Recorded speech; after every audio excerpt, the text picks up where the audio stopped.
Hello students, आज मैं start करने वाला हूं aggregate demand and related concepts का पार्ट 3 वीडियो। इससे पहले मैं आपको इसकी दो वीडियोस दिखा चुका हूं। पहली वीडियो में मैंने आपको बताया था meaning and component of aggregate demand और दूसरे वीडियो में मैंने आपको सिखाया था aggregate demand schedule, aggregate supply schedule. तो मैंने उन वीडियोस में दिखाया कि कैसे हम एग्रीगेट डिमांड शेड्यूल बनाते हैं, कैसे हम ग्राफ बनाते हैं और कैसे हम उसको एक्सप्लेन करते हैं, और सिखाया था वर्ड टू वर्ड कि कैसे हमें उन क्वेश्चंस को एग्जाम में प्रेजेंट करना होता है। तो मैंने उन वीडियोस में प्रॉपर प्रेजेंटेशन सिखाई थी कि एग्जाम में अगर ये क्वेश्चन आते हैं तो आपको फुल मार्क्स कैसे मिलेंगे। और आज की वीडियो में मैं आपको दो टॉपिक सिखाने वाला हूं।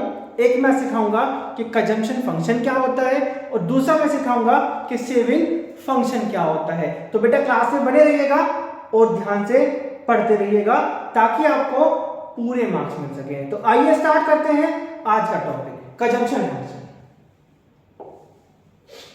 देखिए बेटा, कंजम्पशन फंक्शन एक्चुअल में होता क्या है। जैसे हम समझते हैं कि हमारी जो इनकम है हम उसको दो तरीके से खर्च कर सकते हैं बेटा। एक कंजम्पशन प्लस इन्वेस्टमेंट करके मैं लिख देता हूं। एक तो हम लोग इनकम को खर्च कर सकते हैं कंजम्पशन प्लस इन्वेस्टमेंट करके, और एक इनकम खर्च हो सकती है कंजम्पशन प्लस सेविंग करके।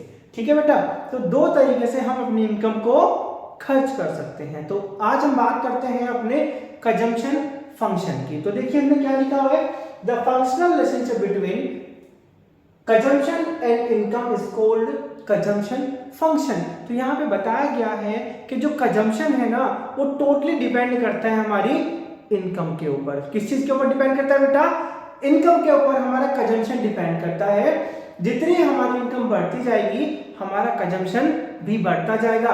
बट एक बात याद रखना कि इनकम बढ़ती जा रही है, हमारा कंजम्पशन उस लेवल से नहीं बढ़ेगा, क्योंकि एक समय ऐसा आता है कि जब हमारी सारी बेसिक जरूरतें पूरा हो जाती हैं और उसके बाद हम उस पैसे को सेव करना शुरू कर देते हैं। बेटा ध्यान से समझिएगा, क्या करना शुरू कर देते हैं? हम लोग सेविंग करना स्टार्ट कर देते हैं। कब? जब हमारी इनकम बढ़ती जा रही है, हमारे कंजम्पशन बढ़ते जा रहे हैं। तो वही मैं आपको सिखाने वाला हूं कि किस तरीके से हम इसको टेबल पे प्रेजेंट करेंगे और कैसे इसका हम डायग्राम प्रेजेंटेशन करेंगे। तो आइए पढ़ते हैं बेटा आगे।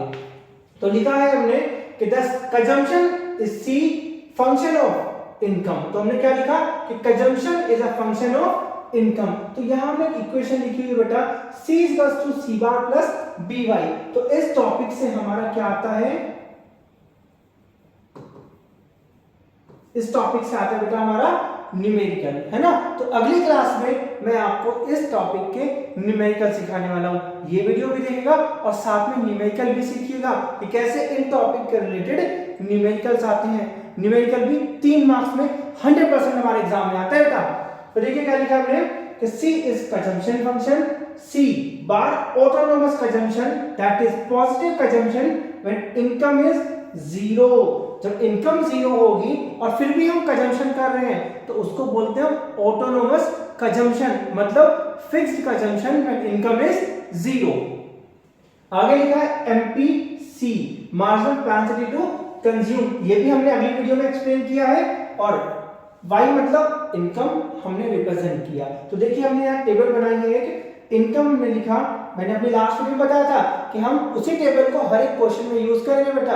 तो वही टाइम है, वही टेबल है, तो हम यूज कर रहे हैं। देखो 0, 20, 40, 60, 80 और 20। जैसे मैंने आपको बताया था ना कि हम लोग जो गैप रखेंगे वो बिल्कुल कांस्टेंट लेवल से गैप रखने वाले हैं। फिर हमने कंजम्पशन लिखा 20, 30, 40, 60, है ना, 50, 60 और 70। वैसे फिर हमने सेविंग्स लिखा, इनकम 0, कंजम्पशन 20, मतलब सेविंग -20, इनकम 20, कंजम्पशन 30, इसका मतलब -10। तो यहां पे हमारे पास क्या है, नेगेटिव सेविंग्स बेटा। यहां पर हमारी है नेगेटिव सेविंग। आगे देखिए इनकम और बढ़ती जा रही है, कंजम्पशन भी बढ़ता जा रहा है, बट जो भी इनकम इंक्रीमेंट हो रही है हम सारी को खर्च नहीं कर रहे हैं। हमने क्या करना शुरू कर दिया, पॉजिटिव सेविंग्स बेटा। तो यहां पर हमारी सेविंग्स बढ़ना शुरू हो गई। तो आइए देखते हैं कैसे हमने इसको डायग्राम पे प्रेजेंट किया है बेटा। देखिए हमने डायग्राम बनाया, वाई एक्सिस पे कंजम्पशन को रखा, एक्स एक्सिस पे हमने इनकम को रखा। कंजम्पशन कर्व, जैसे कि मैंने आपको लास्ट क्लास में बताया था कि कंजम्पशन कर्व जो है वो पॉजिटिव स्लोप होता है और ये इनकम जो है वो हमारी 45 डिग्री बनती है। तो ये मैंने दोनों अपनी लास्ट वाली वीडियो में बताया कि कंजम्पशन कर्व कैसे ड्रॉ किया जाता है और इनकम कर्व कैसे ड्रॉ किया जाता है, तो वो वीडियो जरूर देखना बेटा।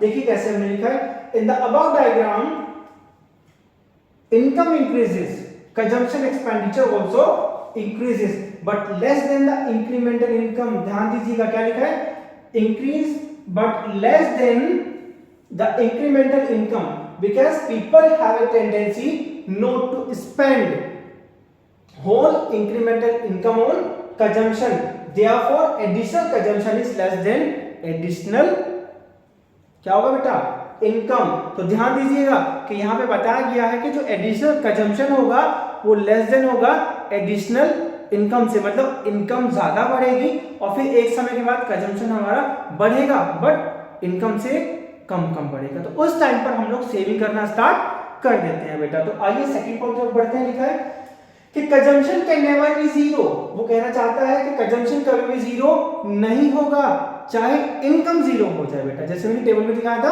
कि जब इनकम 20 थी, इनकम जीरो थी, कंजम्पशन 20 था और वहां पर सेविंग्स -20 थी। तो उसमें लिखा है कि because people have to maintain minimum level of consumption for his survival. तो आप लोगों ने भी देखा होगा कि जब 2020 के आसपास कोरोना आया था तो उस टाइम पर आप लोगों ने सारे एक्स्ट्रा खर्चे बंद कर दिए थे, बट फिर भी एक मिनिमम खर्चा है ना, हमारे खाने का, रहने का, ऐसे कुछ खर्चे जो हम बिल्कुल भी पोस्टपोन नहीं कर सकते थे, तो उसको बोलते हैं हम लोग minimum expenses for his survival. Survival के लिए जो खर्च किया गया पैसा है उसको हम बोलते हैं मिनिमम कंजम्पशन, और वही होता है हमारा ऑटोनोमस कंजम्पशन भी बेटा।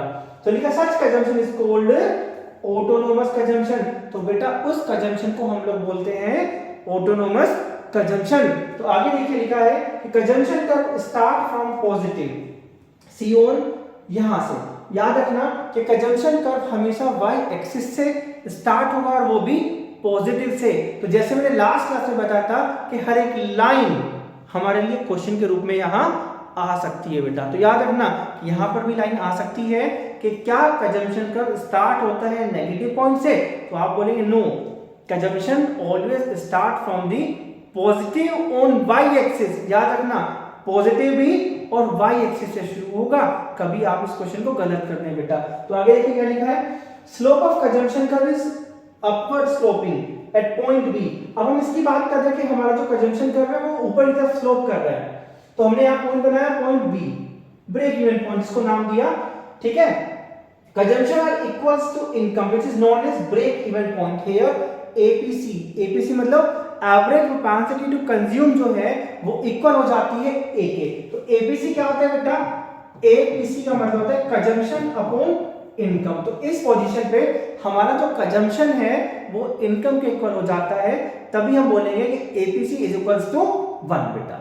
आगे बढ़ते हैं, अभी हमने कुछ पॉइंट को एक्सप्लेन किया, अब याद रखना अब एक हमें इधर एक्सप्लेन करना है, अब हमें इधर भी एक्सप्लेन करना है। तो देखिए क्या लिखा है कि point before point B consumption is more than, अगर हम बात करें बिफोर और आफ्टर की तो यहां पे क्या लिखा है कि point indicate APC is less then 1। तो यहां पे अगर हम बात करें इधर की, बिफोर मतलब इधर, आफ्टर मतलब इधर, तो देखिए क्या लिखा है कि अगर हम बात करें इसकी कि कंजम्पशन जो है वो लेस देन है इनकम के, तो यहां पे क्या होगा APC is less than Y.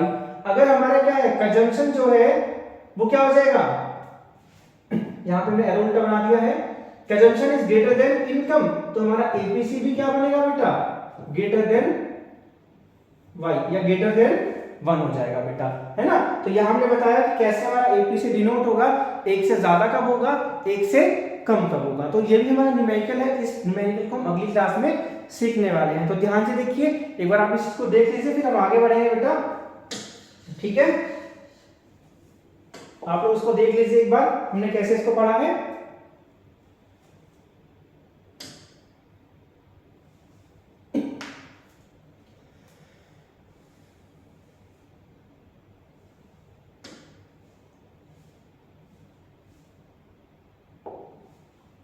देखिए अब नया टॉपिक स्टार्ट करते हैं, सेविंग फंक्शन। जैसे हमने भी पढ़ा कि consumption is depend on income, वैसे हम बात करेंगे कि सेविंग भी डिपेंड है हमारी इनकम के ऊपर। जब हमारी इनकम बढ़ेगी और हमारे जो बेसिक खर्चे हैं वो पूरे हो जाएंगे तो हम क्या करेंगे, उस बचे हुए पैसे को सेव करना स्टार्ट कर देंगे भाई। तो याद रखना कि सेविंग कैसे निकलती है, मैं यहाँ लिख देता हूँ कि saving is equal to income minus consumption. ऐसे हम लोग अपनी सेविंग को फाइंड आउट कर सकते हैं बेटा। तो देखिए हमने क्या लिखा है यहाँ पे, वही डेफिनेशन कि the functional relationship between saving and income is called saving function. In other words it is the portion of income which is saved. हम कह सकते हैं कि ये वो प्रोपोर्शन है जो कि कंज्यूमर ने सेव किया है, या फिर बोले ये वो प्रोपोर्शन है जो कंज्यूमर ने खर्च नहीं किया है। तो इसके लिए भी हमने एक अपनी इक्वेशन बनाई है जिसकी हेल्प से हम लोग न्यूमेरिकल सॉल्व करते हैं। देखिए बेटा इक्वेशन क्या होगी कि s is equals to minus S bar plus small S 5। इसको स्मॉल एस कर देते हैं, आपको ज्यादा बेटा समझ में आएगा। स्मॉल एस 5 तो सेविंग हो गया हमारे पास, S is to saving minus S हो जाते हैं negative saving and income is zero. हमेशा याद रखना कि जब इनकम जीरो होगी तो सेविंग विल बी नेगेटिव होगा। याद रखना है कि जब इनकम जीरो होगी तो सेविंग उस पॉइंट पर नेगेटिव होगा। ये भी एक नंबर में क्वेश्चन आता है बेटा, ठीक है। आगे देखिए जो स्मॉल एस हमने बनाया हुआ है MPS, marginal capacity to save, ये बताती है कि हमारे पास जो भी इंक्रीमेंटल इनकम है उसमें हमने कितना सेविंग्स चेंज किया है बेटा, ठीक है। अब आगे लिखा इनकम। अब हमने एक टेबल बनाई, वही टेबल जो हमने पुराने क्वेश्चन में थी, तो बार बार हम टेबल को चेंज नहीं करेंगे, उससे आप लोग ज्यादा कंफ्यूज हो जाओगे बेटा, क्योंकि एग्जाम में ना एक क्वेश्चन ही आता है ना, और हमें एक ही टेबल बनानी होगी। इसीलिए हम एक ही टेबल को हर क्वेश्चन में यूज करते रहेंगे, उसी के हिसाब से हम उसको एक्सप्लेन भी करते रहेंगे। वही टेबल है हमारी 20 30 40 50 60 70 सेविंग्स माइनस 20 10 0 10 20 30। तो फटाफट मैंने बता दी क्योंकि इस टेबल को हम 3 बार पहले भी पढ़ चुके हैं। तो आइए देखिए हम कैसे इसका डायग्राम बनाएंगे और कैसे उसको हम एक्सप्लेन करने वाले हैं। तो देखिए हम लोग इधर क्या लिखेंगे, सेविंग, और हम लोग यहां लिखेंगे इनकम। तो देखिए भाई ये हमारी लाइन है माइनस एस और एस। तो यहां लिखा in the above diagram minus S और S line represent saving function. तो ये जो लाइन है ना बेटा हमारी यहां से यहां तक, ये क्या रिप्रेजेंट कर रही है, हमारा सेविंग फंक्शन। ध्यान से देखिएगा माइनस एस और एस जो है वो सेविंग फंक्शन को रिप्रेजेंट करती है। In this line point B, यहां पे हमने पॉइंट बी बना दिया, इसको ब्रेक इवन पॉइंट बोला, शोज ब्रेक इवन पॉइंट, है ना। Here saving is equals to zero. याद रखना ब्रेक इवन पॉइंट पर saving is equals to zero हो जाती है, और कंजम्पशन फंक्शन के ब्रेक इवन पॉइंट पर क्या हो जाएगा, income is equals to consumption. ये हमारा कंजम्पशन फंक्शन का ब्रेक इवन पॉइंट है और वो यहां पे बन जाएगा। ऐसा क्यों, देखो मैं पीछे दिखाता हूं वैसे टेबल में कि भाई देखिए ये जो टेबल है ना y is equals to c, यहाँ पे क्या है कि y is equals to c और यहाँ पे s is equals to 0। तो बेटा बात समझ में आती है कि जहां ये दोनों इक्वल हो जाएंगे उसी पॉइंट पर सेविंग जो है वो हमारा 0 हो जाएगा।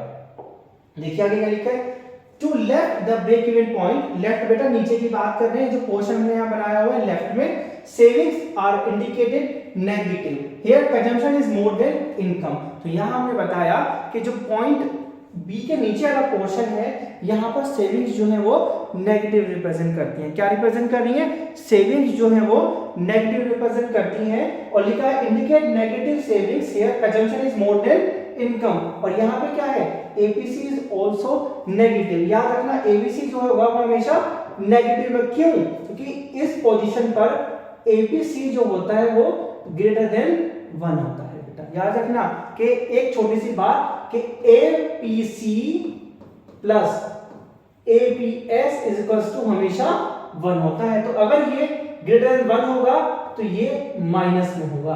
तो ये बात हमें समझनी है, इसी के बिहाफ पे हमें न्यूमेरिकल्स भी आते हैं बेटा। ध्यान से समझना किस चीज में क्या किस लिए फायदा देगा, इससे हमारे न्यूमेरिकल भी आएंगे, ठीक है। अब बात करते हैं whereas to the right to the break even point. अब हम राइट इस वाले पोर्शन की बात कर रहे हैं, right to the break even point savings indicated positive. यहाँ पे सेविंग्स क्या रिप्रेजेंट कर रहे हैं बेटा, positive. Here consumption is less than income. तो यहाँ पे क्या हो रहा है कि कंजम्पशन जो है वो हमारा कम हो जाएगा इनकम से, और हम लोग क्या स्टार्ट कर देंगे, सेविंग से स्टार्ट कर देंगे बेटा। बात समझ में आती है। अब लिखा है, ये वाला पॉइंट खत्म होता है। अब लिखा है द डिफरेंस बिटवीन ओएस, ये जो डिफरेंस हमें यहाँ दिखाई दे रहा है ओएस का, इसी को हम बोलते हैं बेटा हम नेगेटिव सेविंग्स। क्या बोलते हैं, नेगेटिव सेविंग्स बोलते हैं। तो मुझे लगा कि आपको ये टॉपिक बिल्कुल समझ में आए होंगे, है ना। तो आगे वाली क्लास में भी बने रहिएगा। अगली वाली क्लास में मैं आपको न्यूमेरिकल सिखाऊंगा, ठीक है। इन दोनों टॉपिक के रिगार्डिंग जो भी न्यूमेरिकल्स आता है, एपीसी एमपीसी वाला न्यूमेरिकल, तो वो मैं आपको अगली क्लास में सिखाऊंगा। आप क्लास में बने रहिएगा।